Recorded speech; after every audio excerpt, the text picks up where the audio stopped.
Greetings once again, everyone. Thanks for tuning back into my channel. Today we're going to talk about how to take a Google slideshow and put it in something that you can use to present to your students on their screens, so if they can tune in, watch along, and as soon as you advance to the next slide, their screens are advancing to the next slide. It's kind of a fun engagement tool, and kind of keeps kids in the know. And if you get that kid in the back of the room that's difficult for them to see the board, this is kind of fun for them to also do. Let's start right off by going to File. I pulled up some random PowerPoint that I had.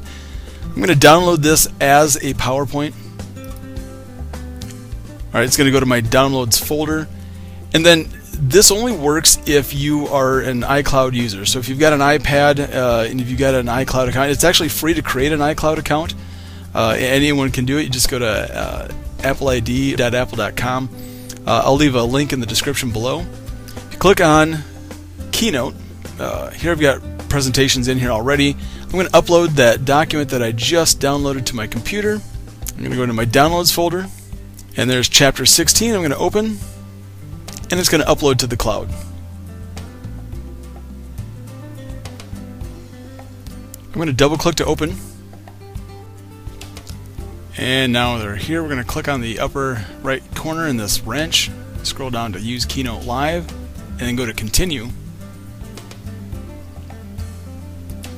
And from here, if the More Options isn't expanded, we're going to highlight this URL, right mouse click and copy,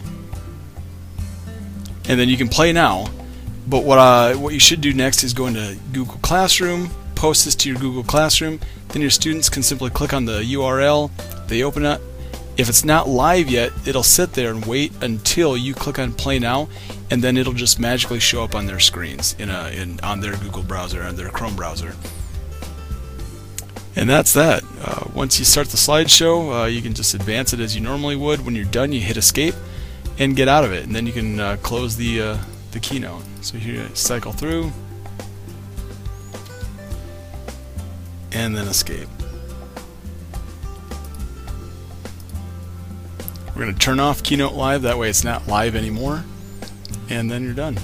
Now that isn't the only way to do that. I'll put a link at the end of this tutorial on another tutorial that I've created on how to upload a presentation that you've used in a Smart Notebook, and to do that online and have students follow along, and that's something that they can actually interact with. And like I said, I'll put a link in the description below and on the card at the end of this video.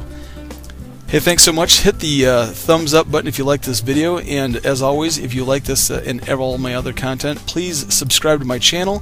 Hit the subscribe button, hit the notification bell if you want to be notified when new content is pushed out, and we'll see you next time. Thanks for watching.